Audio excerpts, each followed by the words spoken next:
Salute, salute. Welcome to Skywalker Boxing Media. Team Mo Boxing, no problem. We got Papi Chuniello in the house. Papi Chuniello, heavy on the poppy, light on the yayo. And we got a special guest today. We got Gabe Blinder of Critical Talent Agency. He's out of New York. He's a sports manager. How you doing, Gabe? I'm doing good. Thank you guys for having me on. Thank you, brother. Can you tell us a little bit about Critical Talent Agency and a little bit about your managing? Yeah, so I started about 18 months ago. This is a real passion of mine. Mainly, it's because of my grandfather. He fought professionally in the 60s and 70s, and after he passed away about 2 years ago now, I wanted to do something to honor him. And we grew up on boxing. We were a boxing family. Everything was important to us. So I started Critical because of it. Fast forward, now 17 months, 18 months. We have almost 75 clients across 7 divisions. So not only focusing on boxing, we do MMA, wrestling, basketball, football, NIL, and entertainment. And, big shout out to all of my partners, who are a part of this, agency. We've done a great deal. So I'm very excited, to continue moving on. And on the boxing side itself, we've only been at it for a year. A few days ago was my 1 year anniversary in starting Critical Boxing. So it's been a 1 year, and we have almost 21 fighters, and ranging from top amateurs to those that have been around for a few years to those towards the tail end of their careers. So we have a lot, and I can only imagine where we'll be in the next few years. Oh, that's interesting. So in your profession, what do you find challenging dealing with athletes as far as contracts go?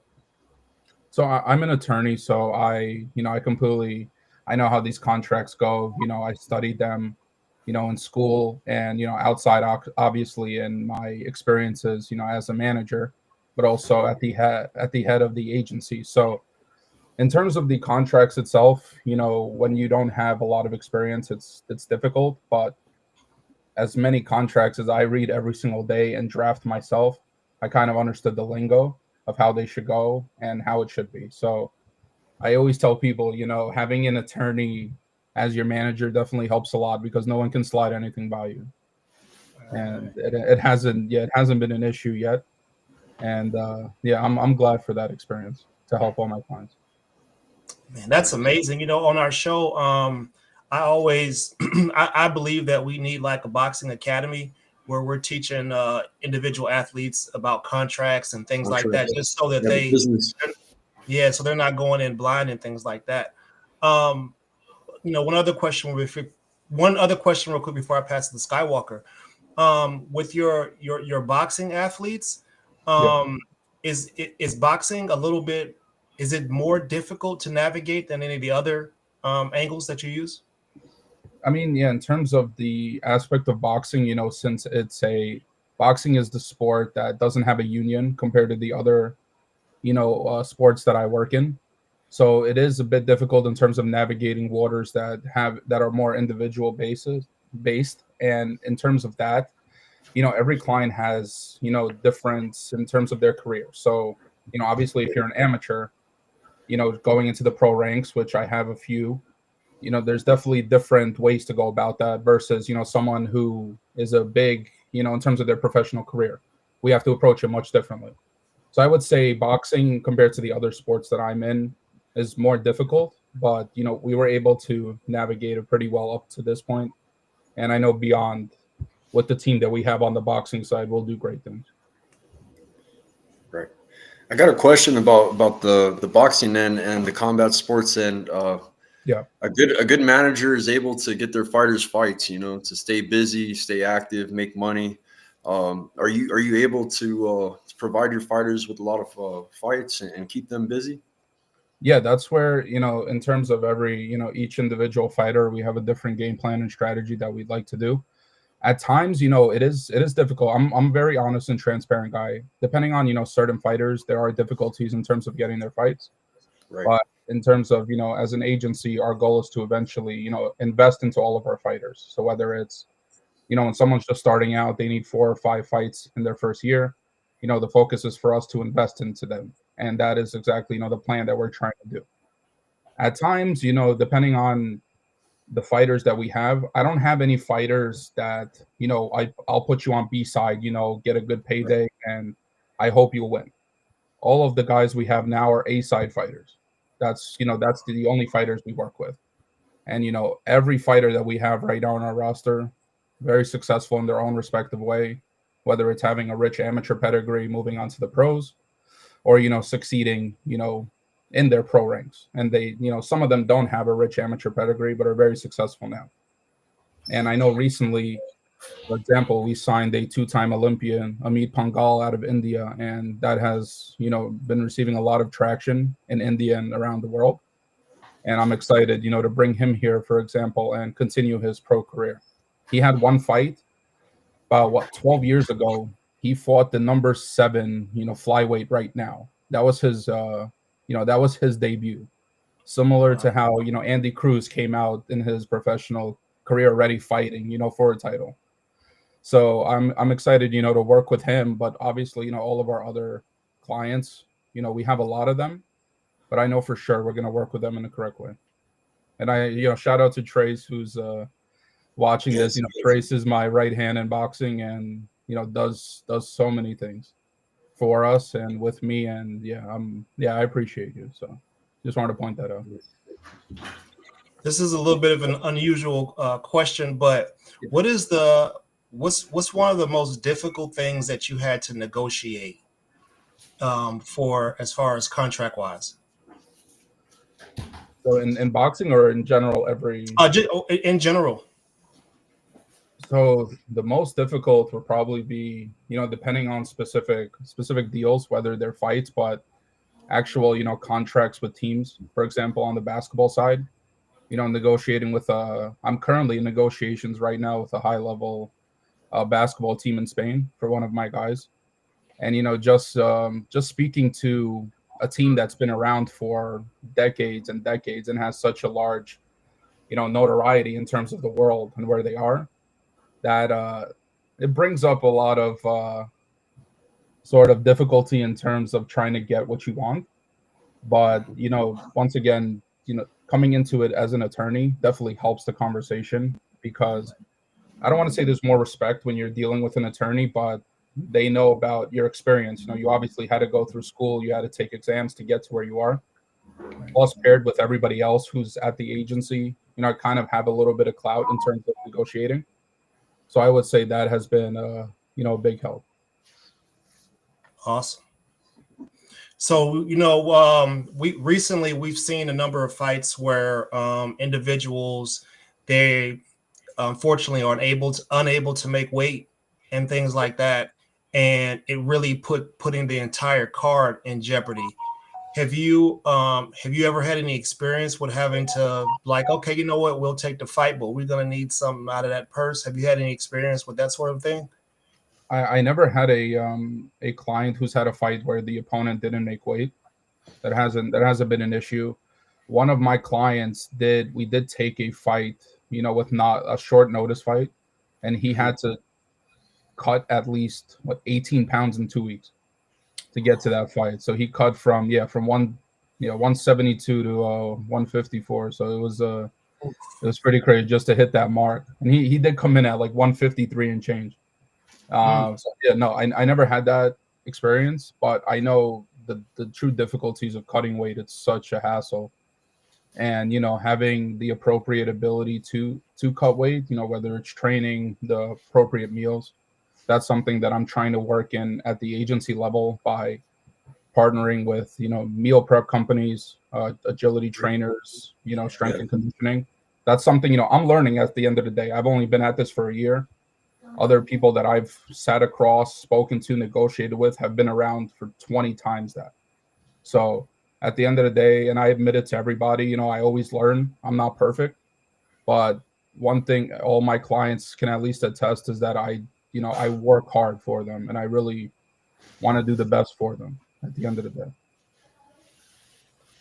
I was going to ask you, Gabe, what sets Critical Talent Agency apart from the rest as far as why would a fighter want to come to you? So in terms of, you know, the advisory aspect that we have, and I want to give a shout out to Prince, you know, who's on the team, who's, you know, he was able to solidify our advisory board, which, you know, our head of boxing, for example, is Roy Foreman, you know, George Foreman's brother. Our vice president of boxing, James Toney, everybody knows, you know, defensive wizard. And then we also work with Layman Brewster, who's one of my closest friends now. We talk all the time, and I love him, you know, to death. We also have, you know, Monte Barrett and Fresequendo as well. So, you know, we have a star-studded advisory board where clients who come on and work with us, you know, they have access to all of these advisors.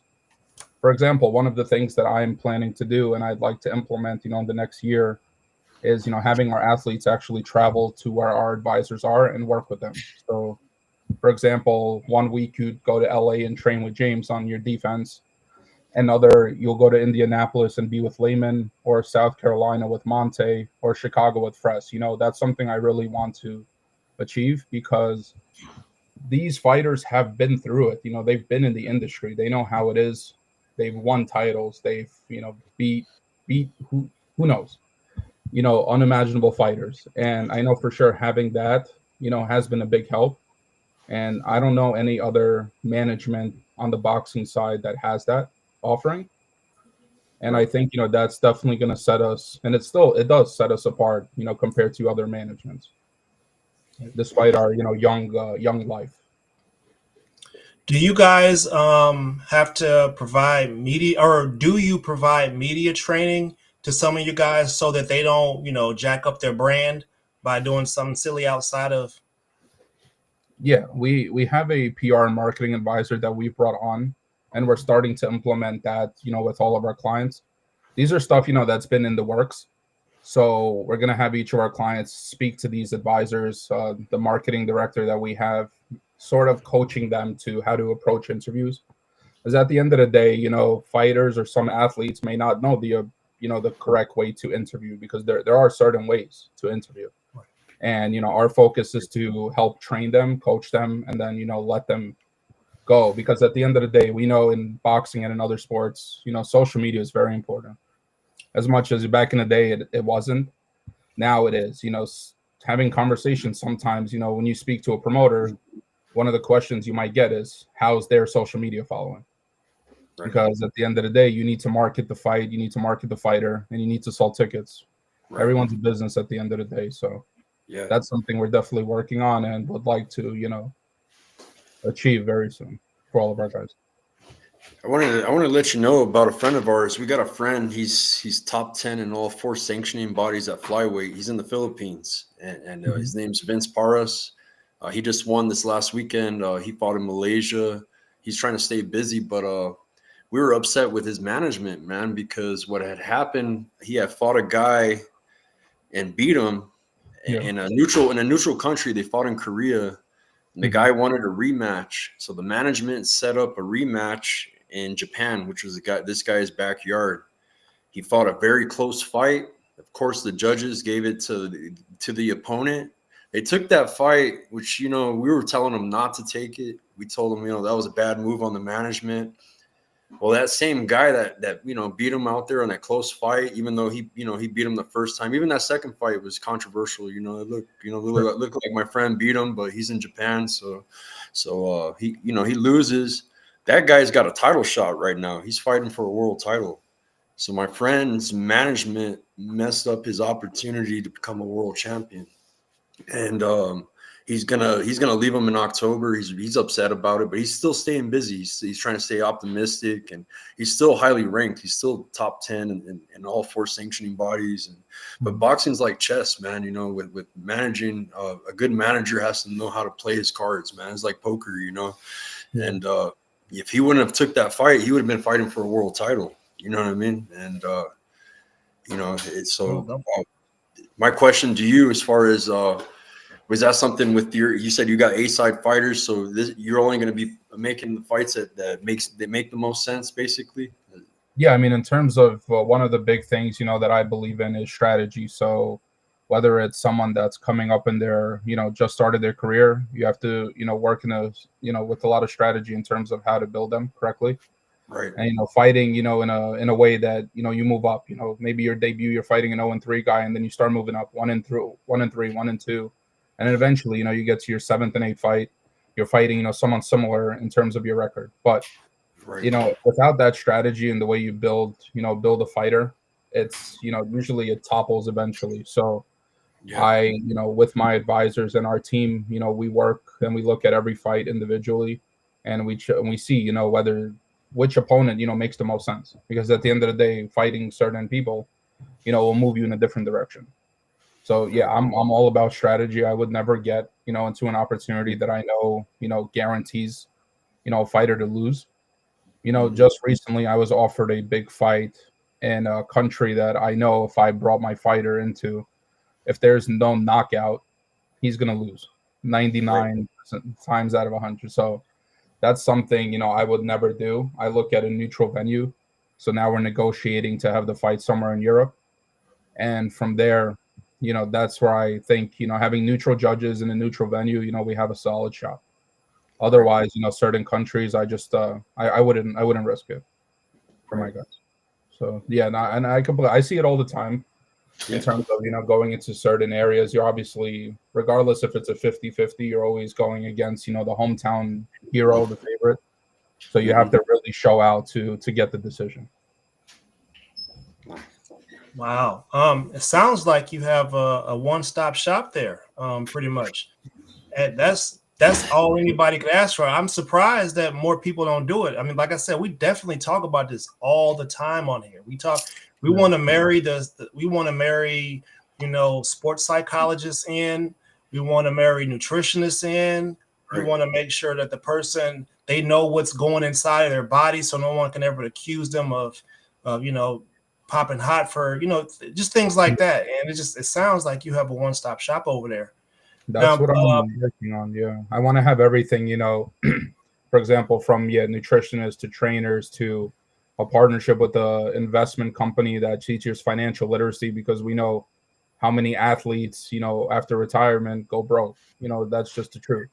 So teaching athletes at a young when they're younger, in terms of how to manage their money, invest properly, that's something we also do. So that's exactly what I want to achieve, because at the end of the day, I rather offer everything to my clients instead of them having to go to 17 different avenues to get the same thing I can give them. Right. wow. So are you guys in the let's say do you have like mini scouts that go out there and kind of comb the landscape? Is there like a position for that you have available in your company? Yeah, I mean, in terms of the boxing aspect, Trace, my guy who's in the chat here, he does all the scouting for us. You know, sometimes I do it, but honestly, in like today, I don't have a lot of time to sit and scout. So he's been doing a lot. He's been putting a lot of that work in, and he's been bringing on a lot of clients, you know, for us to potentially talk to. We also have our occasional, you know, set of clients, potential clients that reach out to us to manage them because of what they heard. Right. So it kind of varies. But in terms of the other sports as well, yeah, every division has that individual that's going to look for potential clients for us. That's why we were able to, you know, grow so fast in the last 18 months. And but now we're at a point where, you know, we're not bringing in a lot more clients. We're trying to, you know, from now on trying to work on who we have, Right. because at the end of the day, I don't want to build, you know, and have 200 clients and only 20 are getting work. So we're Some at that stage. ROI. Right. Yeah, ROI, yeah. yeah, yeah. Hey, Gabe, have you built any relationships with any of these promoters like Country Box, Jimmy Adams? He's always putting on shows. Chrissy Martin's always matchmaking for him. There's a I've lot of spoken, Tom yeah, Loeffler's out there in New York, comes to New York too with yeah, 360. yeah. I've spoken to, you know, a lot of promoters and matchmakers, you know, trying to build that relationship. Obviously, you know, like I always say, you know, being a year only in, it's it may be difficult at times to, you know, get them on the phone. But Right. having the advisors that we have, you know, it's kind of I don't want to say it's easier, but it makes the process a bit easier to get in touch with them. But also having the clients that we have now, you know, there's a lot of interest for each of them in terms of what they're accomplishing. So it gives me the ability to communicate with promoters who may be interested in them or may be interested in bringing them on, whether it's a tryout for one card or, you know, interested in signing them. So, and I Right. know for sure with all the fighters that we have right now, in terms of where they are in their careers over time, that's only going to increase their popularity and the interest that promoters have in them. Nice. Even after the show's over, man, if you ever need, we got some connections, man. We've developed some good relationships with promoters. I've helped a lot of fighters get on fight cards. So if you ever, you know what I mean, that's what it's all about is networking, and meeting the right people, and that, and when everybody comes together, man, that's how you get success. So For sure. And I see the hat you're wearing. That's Al Rahim's company, right? yeah, that's my bro. That's Raheem, Raheem. Yeah, shout out to my brother, World Boxing Bureau CEO of the World Boxing Bureau. WBB. Oh, Yeah, look at that. there you go. You got the Pro Se hat. Yeah. See Shout out Al Raheem, you Rahim. see what I'm talking That's about, Raheem, man. I shout you out him. every chance I get, bro. I ain't got no merch, bro. He told me to. Yeah, you got to get him some merch, man. What's I up? got I What's got up, about Raheem? like five of these hats, but I've hooked up a lot of fighters, man. I sponsor fighters on my platform, Gabe, and Yeah. I've helped fighters getting gloves through Raheem, and Oh, we've done a lot. We've he's done the a lot together. That's my partner. yeah. Yeah. He's the man. He drove to my house at 1 a.m. Literally dropped off merch to me. Oh Right to man, my that's crib. badass. So Yeah. big respect to him. And we're actually planning to work on some things. So that's funny. That's cool. Yeah, that's my partner too. Yeah. Yeah, I mean, we were. I feel like we were probably the only channel that like we all would pool our money together and do the sponsorship for We do people, that. and Yeah. and I felt like we're the only ones out here doing a thing like that. And it's just you get to a point where again you need some ROI in Yeah. order for you to continue doing these things, and it just seems like there's not really a space out there that's being occupied that's handling that, and I actually enjoy it because it's like a giving back to the sport that we in love. We don't want to see fighters expire for our entertainment.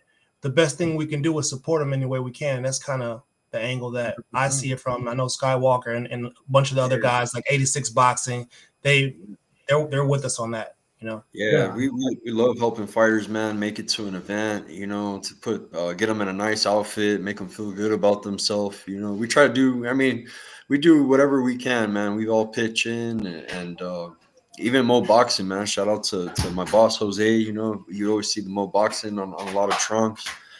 everything that we make on here, we put back, man. We give back to the community, to the boxing community. I love the amateurs, man. I'm always trying to send kids to the tournaments, and you know what I mean. So, Yeah, a lot of that's people the can't. goal in here.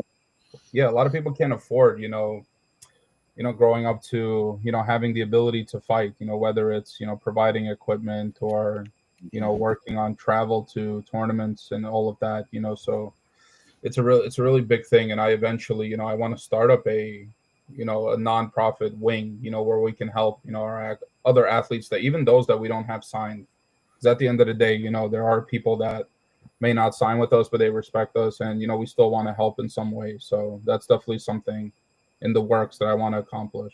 Because and I tell my fighters all the time, you step into the ring, you are risking your life. We've seen, how many times over the years of people that, have gone into the ring, come out completely different people. And I met somebody like that, before the Golovkin and Curtis Stevens fight, which happened a million ages ago. I actually went to the Kazakhstan embassy and I met Magomed Abdusalamov, which we know what happened with him and Mike Perez. And I met him literally 24 hours before the fight. Great guy, so affluent in terms of how he communicated with you, and look where he is now, and it's tragic.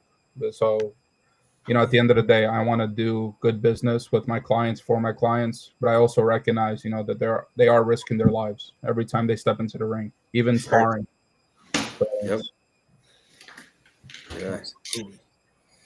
I just want to shout out everybody coming in. Jose Diaz, the Tavern. The reason I want to bring up the Tavern, you're into basketball. This guy's kid right here is the #1 3-point shooter in the East Coast. They're out. I think you're out. I don't want to mess up where you're from, Matt Chad, but I think he's from Maine, I believe, or Massachusetts.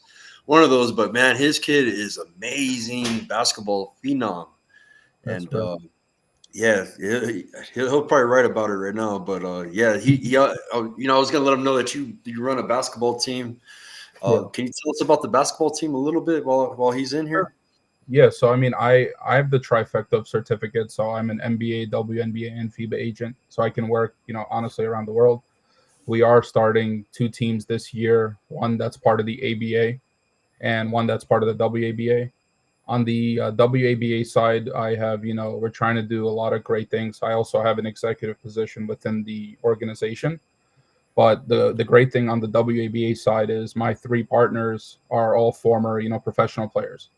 2 who have played in the WNBA, 1 who has played internationally for over 7 years during her time.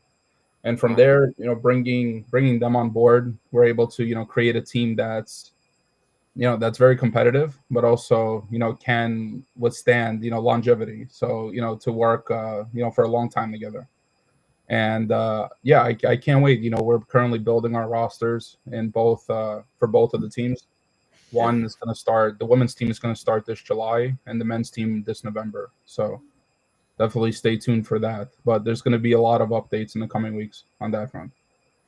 Man, bro, listen, man, the women's basketball they're so technically skilled. I really wish to God they would just lower the rim, bro. Put it at 8.5, 9 feet. I'm trying to see a girl windmill, tomahawk. You want to talk about filling the stands up? Let me see somebody get back down and smashed on. Like, maybe there should be a league where the rim is a 1.5 feet shorter, because let's be honest, man, they don't got 40-inch verticals, I would love to see that. Yeah, and I mean, I like that, from last year to, now there is a big shift in terms of women's basketball, which, I'm glad that it's, moving up in terms of popularity. It's always been popular, but I know, with Angel Reese and Caitlin Clark kind of created a whole new fan base of fans, and that's exactly what I'm trying to do, with our team, in terms of bringing more fans to the stands. And we are based in Brooklyn, so Brooklyn's a huge area, very popular. Obviously, we're not the Liberty, but who knows? In the future, we may become as big as them. So I'm gonna need some stock somewhere. I'm not trying to get you to do some insider trading, but I feel like I need to invest somewhere. To put my money somewhere to help grow something. Yeah, no, I mean, Um, we have so much, going on, and I'm definitely, it takes a lot of time. I spend a lot of time, building this. This is my life at the end of the day. But I know for sure, having the right team behind me, and I do have, the right team and everyone around me, we're gonna do great things. so where does the passion that you have, where does that originate from? So from on the boxing side, from my grandfather, in Or just terms of, just on the not we don't have to talk about boxing. I'm just talking about in general, because it Yeah. seems like it takes a lot to go through school and get those degrees and those certifications and those tests, and Right. then for you to still have. So I want to get to know who the person is. Like what drove you to get to this point?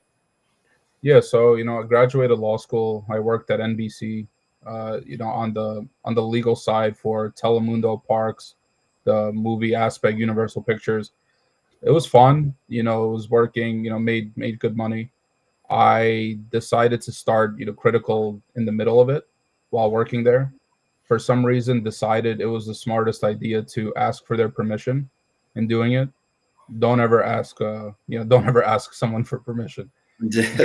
Next day, I was given the ultimatum of, you can stay with us, but you have to destroy everything. You have to stop what you're doing, or you can stay. You can stay with what you're doing, but you have to leave. So I left, and that has been a big motivator. And I've been working all this time to build this to where we are today. And Right. we're finally at that point where we have recognition from not only our clients but everyone around them, and seeing our names now in social mediums that I never thought I would be in has been great.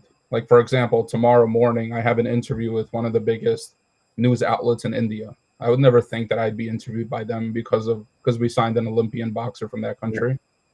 But Mm. that's just how the world is, and I'm living in it. And yeah, I'm excited to continue moving down this path, and to build an agency that not only focuses on boxing, but also all of the other sports, but actually being an agency that helps its clients. 'Cause I've heard way too many stories of clients that have been screwed over by Yep. those working for them, and I really want to change that. I don't want to be just another cookie cutter agency that tries to get the bottom dollar out of your pocket and Mhm. move on. I actually want to build a family. You would be surprised at how often we hear about people just having handshake deals here, even on our channel. Yeah, And I'm just like, listen, man, this you are a LLC, you're a business, and the handshake agreement. So you got to get this stuff in writing. yeah, You got to, you can't because You got you know Regis come on, Regis Prograis, his strength and conditioning coach. They had a huge fallout because of money, man, because of a handshake deal. Not having anything in writing. And I mean, he's been in his corner since he was a kid. You know what I mean? A lot of year over 10, 15 years together. And yeah. and It's yeah. I had that issue in the beginning when I started. I did a few handshake deals, didn't end well, screwed me over. And after that, that's funny considering that's irony considering I'm an attorney and I right, decided yeah, to move a handshake deal. But some yeah, lessons learned. that will never happen again. I tell people to sign a contract, just to protect them. At the end of the day, if someone wants to do a handshake deal, I recommend to do a written contract, because at the end of the day, when something blows up and you need then you're talking money and you have a handshake deal, the person who actually owns the rights can take everything and run. I know me personally, I'm actually just to hear you say India, because I saw that Nishant kid fight oh, the yeah, Olympian, Yeah, and destroyed. Yeah, man, holy crap, that kid he got was the good. sauce. If yeah. he has that sort of skill, I'm relatively certain that there's 100 more of him And that that's Oh, just nobody what knows about. sponsored him, because a lot of people won't even pay him attention just because of his location. And we're friends with a lot of Filipinos. Man, good fighters, Gabe. I'm talking just beasts. You know what I mean? And they have yeah. no chance of becoming a world champion because of where they're from. Same thing in And Africa. Yeah, Africa's the same exact Oof, yeah, same way. We got Yeah. so much talent, and that's one of the things that I work with, and this not only in boxing and basketball too, is working with academies and coaches, in Yeah. Africa, and trying to help cultivate talent down there. For example, I signed on the basketball end, I signed a 6'11" 14-year-old from the Ooh, Congo. Wow. And he actually, I believe he trains out of the Kembe Mutombo Academy Wow. there. And obviously, what they're going through a lot right now. So I hope everything obviously will be it's a well rough there. one over there. Yeah, Yeah. it's crazy. Wars a little bit ridiculous on that side of the game. Yeah, It's you're terrible. right, man. Africa is I mean, we tap Africa for minerals and all these other things that they produce, but they're also there's human resources there. Unfortunately, I don't mean to say it like that, but if you just think about, there are approximately like 40 million Black Americans, right? And there are 40 million Nigerians, just in Nigeria alone, right? So you look at people like I can't, Francis Ngannou, um, Israel Adesanya, like all those guys are first generation fighters, right? Yeah, What they got coming behind them has to be something special. And it's a good thing that you're reaching out to some of those places like that, Yeah. because there is untapped talent for there. sure. And knowing how to do visa applications myself, because I've done it for 2 clients now, that helps a lot, because at the end of the day, to pay an attorney to do a visa app costs about a Yeah. good one between 4 and 5,000 plus the fees.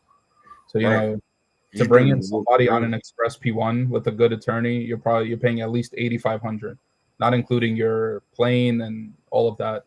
So that's one thing I offer to my clients that I have internationally, is to actually work on their visa, obviously without charge. I don't charge them, but at times Nice. they may have to pay the fee. But eventually we want to work with talent where we cover everything, and we bring them over here, because my perfect picture at the end of the day, I want to have a big house, whether it's in Vegas or anywhere else, 6 bedrooms, have legit all my clients come there whenever they want to train. They have a place to stay, they have a place to eat, whatever they need, and then they go train. Because at the end of the day, my job is to make a client's career, easy for them, in terms of all they have to do is, and I tell this to my people, I'm like, all I want you to do is, eat good, train, you know, practice your religion, and be with your family. At the end of the day, if you can do all that, I cover the rest. We'll have a good relationship, and that's what I'm trying to, that's what I'm trying to do. And I'm still learning. At the end of the day, but I know for sure, I'll get to a point where, I'll be able to do whatever I need to do to make it happen. Wow. Right. And listen, man, if you need some, we'll be happy to assist you any way that we can. Yeah, definitely. I like what I'm hearing for sure. This is my first time meeting you, and just Yeah. learning about your experiences and what drives and motivates you. We have some of the same things. There's some people out there that you just can't tell them they can't do something. You know what I mean? And Right. then at that point, it's like, wait a minute, what you mean? I put my pants on one leg at a time, just like you do, buddy. We can do this. Let's go. I see you We got got that spark in there. But it we got a sounds like friend you're with burning the Country candle on Box. both ends. Yeah, Our friend Jimmy with Country Box, Jimmy Adams. yeah, He's got a farmhouse, and he has a stable of Cubans that live with him out there, and he does the same thing. He's running an operation. Yeah, and they're all good fighters, man. He's got Midel Sando, he's got Hermes Orta. That's his son-in-law. Cubans He's are dangerous, man. Yeah, They're, so I get a he's got a whole Cuban stable. He's He got got a stash of Cubans. Fernando Cruza, and they all live with him. So yeah. When I get a text message like, yeah, do you want to fight? Like, I got a text message a few days ago. Is your guy available to fight Donnie Aparo? I'm like, I'm like, on a 3-week notice? No, I'm good. I'm like, no way are we taking that. right, Those guys, we need to have a full camp, 3 months, full nonstop, to take, a big fight like that. But no, the Cuban fighters, they're taking over. They're very, very, very talented That's fighters. what they do for life. Yeah, yeah, It's a life commitment. yeah. In certain countries, I mean, that's only, sadly, you're not given enough opportunities to go maybe the business end. So, sports is your go-to to get out of the country. And I've seen that in Africa, See that, in Cuba, for example, how many people have, fighters have defected to come here for that opportunity. It happens, and that's something, there should be, appropriate people there to help you facilitate and transition to get that opportunity. And I only hope, I have the ability to bring a whole crop of individuals from one country who need that opportunity here and give it to them, because there's so much talent. You just need the right opportunity to cultivate it so the world can see it. Yeah, I'm down in Virginia. I'm down here where Jerry Forrest is, and he just opened up a gym, and we're building here. We're opening up community centers, boxing gyms. We're getting a USA boxing program down here, and we're trying to give these kids something productive to do so that they learn some discipline, and we can get them off the streets from doing crime and give them some discipline. So um, I love what I'm hearing from you. Like, and you have the ability to do it on an international level, which is Yep. what adds Yeah, gas to it. that's That's awesome. definitely the goal. And I have an amateur boxing league that I'm trying to start up and trying to get, obviously USA boxing approval. That I announced it a few months ago with Layman Brewster and Buster Douglas, and we're Okay. trying to do similar to how Team Combat is doing in terms of having amateur teams across the country. But Okay. after we do get USA boxing approval, which we're trying to get right now, I know for sure that's going to be a really big thing, because at the end of the day, amateur fighters need the exposure. There's a lot of tournaments for them, but I feel like having that opportunity to be in a team Yeah, on a team team. win round with headgear. You know what I mean? Yeah, that sounds.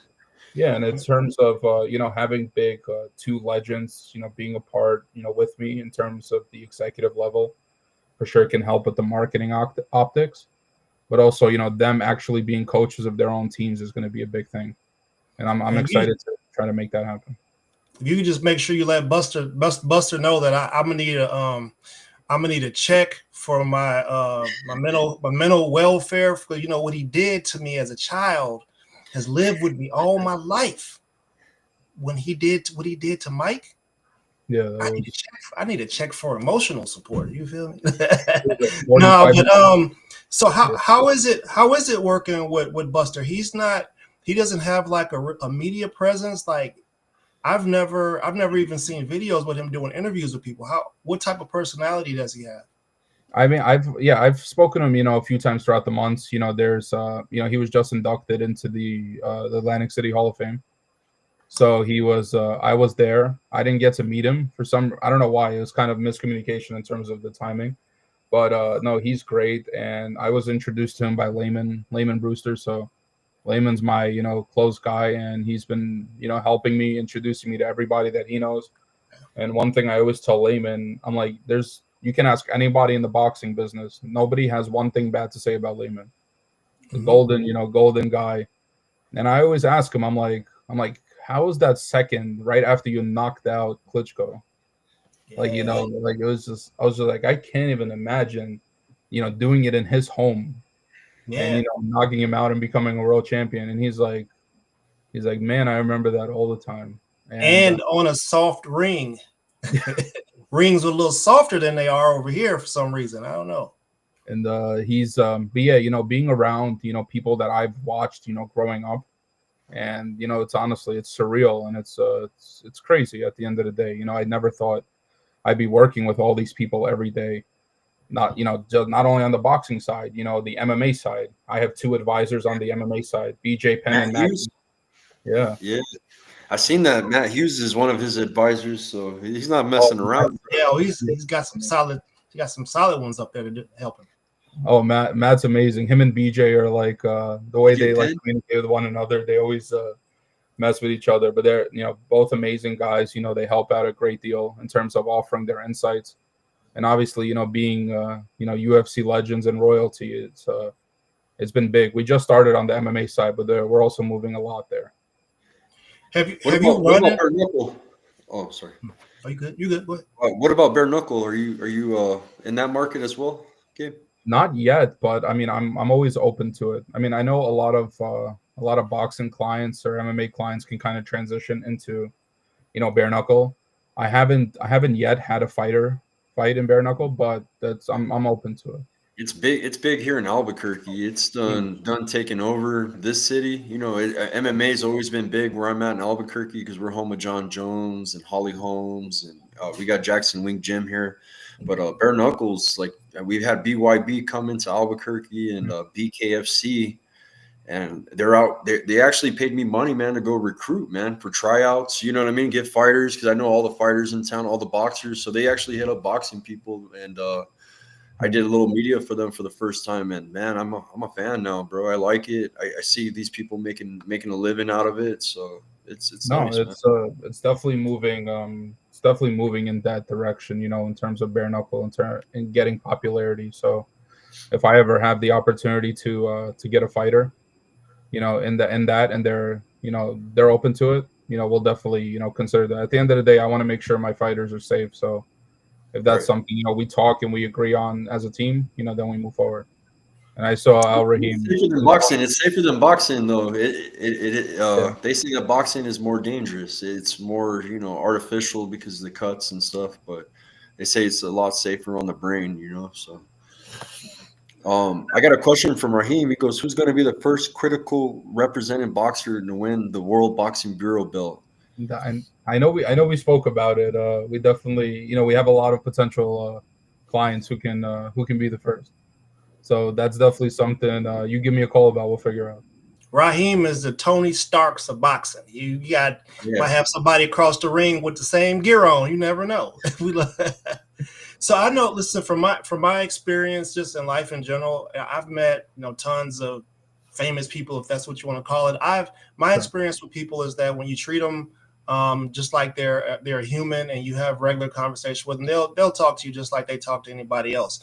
But with that being said, have you met any people whose personalities are just larger than life? That you know what I mean? Like, have you had that experience?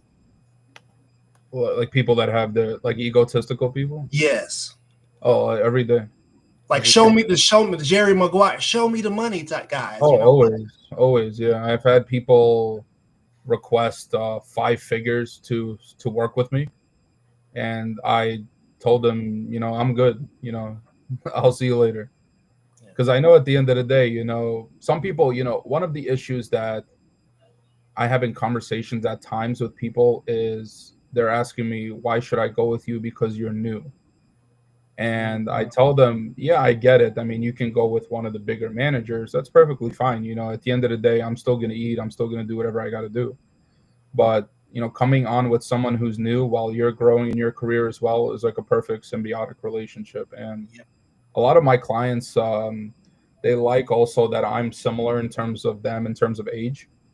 So they can always, talk with me. I'm 28, so a lot of my clients are, between 20 and 32. So we're all not that far apart. And we communicate, like we're boys. Like that's just how it is. At the end of the day, I don't want my clients to feel that this is just a business relationship. I want it to actually, feel like a family. Like if a client needs something personal, whether, let's say, for example, you need money, you need food, you need a meal prep, you need me to take you somewhere, just give me a call. We'll make it happen. You need me to go somewhere for you, just tell me. And that's how I work. And regardless of how many clients I have, and it's going up there in terms of the total number, I still want to do whatever I can for them. And, my line is always open. If I don't pick up, anyone, you can ask anybody that knows me. If I'm available, I respond to you within 45 seconds. Like you text me, I'll automatically look down, I'm responding. So if I don't pick up, then I actually am busy, but you get a call back right away. Right. Yeah. I'm the same way. If I don't answer, I'm in the air, bro. I'm hanging off a building. There's something to be said about that. I mean, but I feel like the new generation, they're more texting.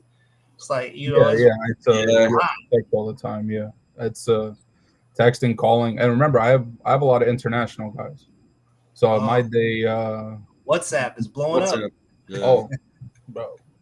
I'm telling you, I'm not even kidding. If I could scroll my thing on WhatsApp, it's like, oh, that's a joke. You gonna need an assistant. Oh no, eventually, yeah, that's kind of That's kind of the next move. But I have in terms of my hours, when people normally go to sleep, 1, 2 a.m. My guys internationally are already up and grinding, so I may get a text at 1 a.m., 3 a.m., 5 a.m., and I gotta at times, I gotta get up and get to work. So that's perfectly fine. That's just part of the job. But I love it at the end of the day. If I like I always tell people, if you really love what you do, then even if you spend 40 hours a week, 80 hours a week, 120 hours a week, you're not gonna realize it because you actually love what you do. So that's me. All right, so here I am. I just got out of the Olympics. I got a record that's better than Vasily Lomachenko, and I did it before I was 22. All right, could you pitch me a reason? Could you give me a reason to come sign with you? Let's try that. I know you said I want to see what you say. Yeah, I mean, in terms of, and you could ask Trace how many times we've been in pitch calls together. I'm Uh, like I'm like Trace, after 65 pitch calls you've been with me, it's time for you to do it yourself, and it kind of ingrains into your brain. So yeah, I mean, I introduce myself. I'm Gabriel Blinder. I run Critical Sports and Entertainment. In terms of who we are, we're a one-stop shop for everything you need. Whether you want to speak to a legend like James Toney, or whether you need a personal shopper, a Bergdorf Goodman, I make all that happen for you. And at the end of the day, you can go with other managers, you could do whatever you want, but when you come with us and you speak to our guys, you know that we're a family, we have that vibe together, and we do everything in our power to make sure you have a fruitful career. But also, not only that you're protected as a fighter or as a client, but that everyone around you is protected, including your family. Because at the end of the day, you come in with us, you become our family. So hey, y'all hear that out there? Hey, listen, if y'all ain't got y'all elevator speech ready, you you slacking. Nice. all I do is yeah, So I'm telling you, I'm the type of guy that if I need to get in touch with a big person, I'll find out your favorite restaurant, I'll pull up with your favorite meal, and I'll pitch you right at the table. I don't care. Because I right, know for sure when you see that I have the balls to do it, you're gonna know that I'm legit. So yeah, I that's like how it, like it. Yeah, that's awesome, man. So if I find out you're at a restaurant that I like, and I just come over there and pull a chair up and slap my resume down, be like, hey, you don't need to look at this. I found you. I'm here to work. What can we do? Let's that's go. I'm I telling like you. that. I like the fact that you're a manager that works with international fighters, man. And there's a lot that won't, and there's only a few people in the game that do, and we need more people trying to get these people from overseas. We need to scout some really good talent and There's so many. There's way too many that don't have the opportunity. And I work with a few. I have several fighters signed right now. I worked with a few before, but they went their own way, which is perfectly fine. But there's so much talent, and that's why I like to partner with boxing federations, clubs over there internationally, and then work with trying to get their fighters here. That's the right. best way. Nice. Fantastic. Is there anybody that I mean I know you shouted out Tracy, I believe that was the name. Anybody Trace, else you wanted anybody else you want to shout out over here? Get you sure, I got so many people.